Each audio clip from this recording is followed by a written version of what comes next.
Assalamualaikum warahmatullahi wabarakatuh. Perkenalkan, kami dari Eh, kelompok Retro Kartel yang mempresentasikan game kami yang berjudul Chelsea Trials. Nama saya Ahmad Wildan dengan NIM 2491344504. dan saya Raihan dengan NIM 2491345063. Oke, lanjutan.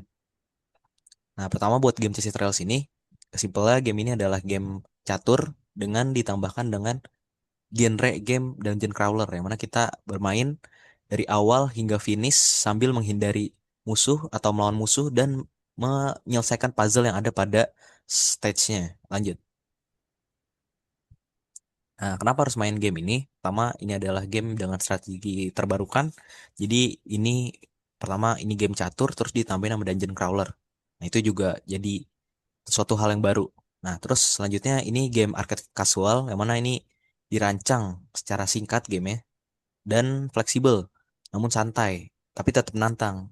Nah, gitu. Terus selanjutnya juga memberikan pertumbuhan kognitif karena ini game puzzle, terus ini game catur juga, yang mana itu bikin kita semakin mikir buat menyelesaikan tiap stage-stage-nya. Lanjutan.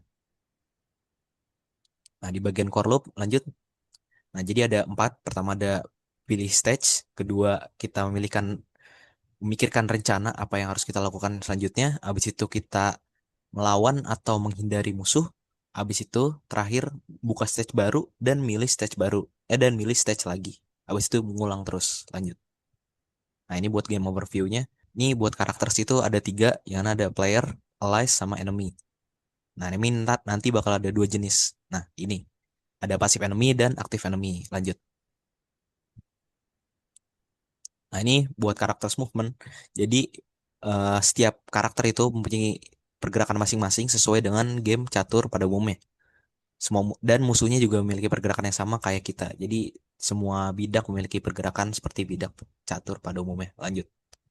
Nah ini ada gate mekanik. Yang mana di gate mekanik ini kita punya tiga. Ada button switch, pressure plate, dan dungeon gate. Yang mana buat eh, mekanik ya nanti bisa dijelaskan sama Rehan di penjelasan mekanik. Lanjut. Dan terakhir ada moving obstacle. Mana di moving obstacle ini kita menggunakan chainsaw dan chainsaw ini kita berikan tiga jenis waypoint. Jadi kita ada tiga jenis loop mode. Yang pertama once, jadi pas udah sampai ujung dia berhenti. Yang kedua ada loop. Kalau udah sampai ujung dia bakal balik ke satu lagi. Habis itu kalau pingpong itu dari ujung balik ke sebelumnya terus ke sebelumnya lagi.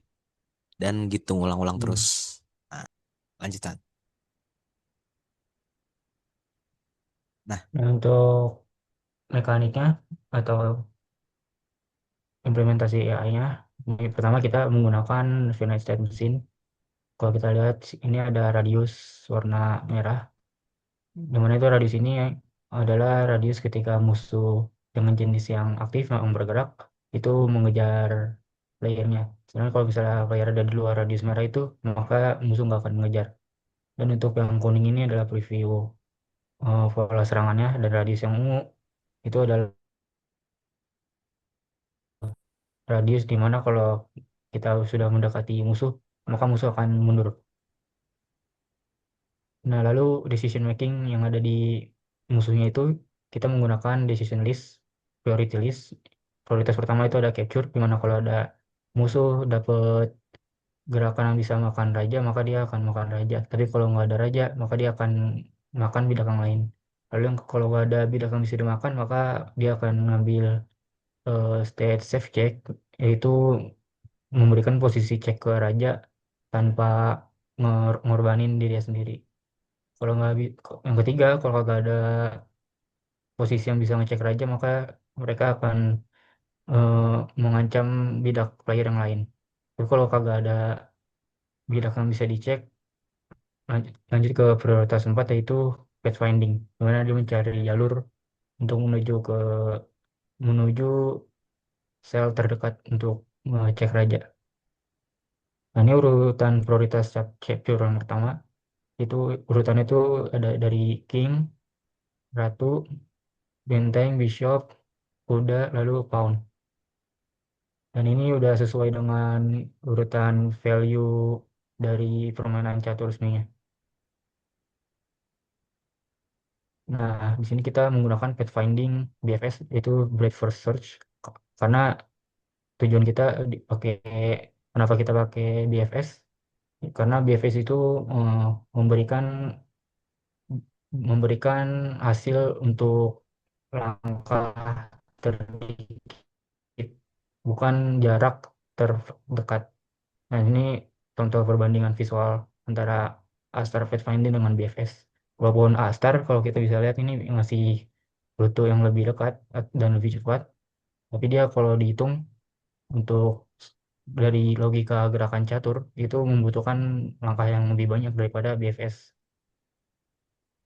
Nah, ini contoh langkah yang diambil dari pathfinding catur musuhnya. Nah, lalu kita bisa lanjut ke video gameplay.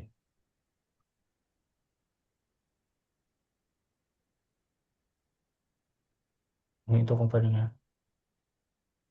Nah, ini di sini kita ada main menu. Main menu ini kita udah lengkap, ada option untuk mengatur aksesibilitas, display dan audio. Lalu ada ekstra di mana nanti di sini akan kita kasih menu achievement, logbook, dan juga di sini ada kredit, mau isi nama-nama kita dan isi special thanks-nya nih juga dosen-dosen yang dari mata kuliah yang menemani project game kita ini. Untuk kita play ini kita masuk ke chapter select, dimana kita baru buat satu chapter. Dan di dalam chapter ada beberapa stage. Di sini kita juga baru satu stage. Nah, ini salah satu permainan. Nah, ini musuh yang pertama ini adalah passive enemy, di mana dia nggak akan bergerak sebelum kalau kita masuk ke jangkauan dia. Baru dia akan bergerak.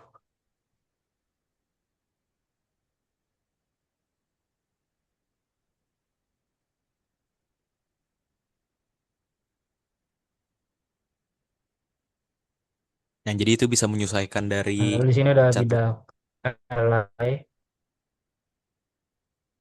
dan ini ada active enemy yang jenis catur yang kedua, yaitu kalau mereka akan bergerak sesuai dengan aturan gerakan catur. Nah, setiap kita habis gerak, dia juga akan gerak mendekati kita. Nah, kita bisa pakai ally di sini untuk ngorbanin untuk makan queen musuh. Nah, ini mekanik gate pertama. Di sini tuh ada dungeon gate, di mana dia itu hanya kebuka kalau kita udah habisin musuh yang ada. Nah, dia baru kebuka. Lalu yang kedua ada button switch, di mana button switch itu dibuka kalau kita udah pencet tombol.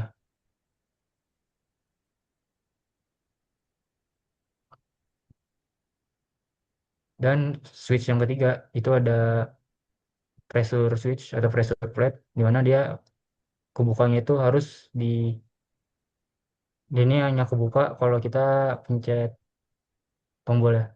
Jadi kalau misalnya bidaknya keluar dari tombolnya, dia bakal ketutup lagi.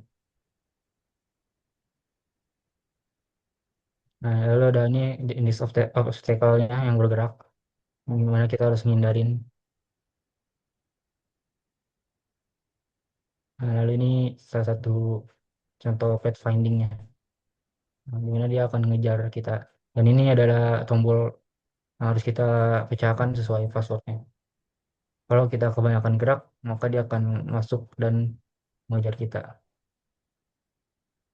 Nah, tapi karena kita berhasil kabur, maka kita bisa menang.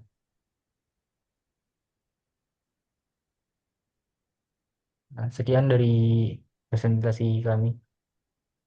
Silakan lanjut lagi oleh Ahmad Wildan untuk menutup. Jadi itulah sekian dari presentasi kelompok kami. Kurang lebihnya mohon maaf. Wassalamualaikum warahmatullahi wabarakatuh. Waalaikumsalam.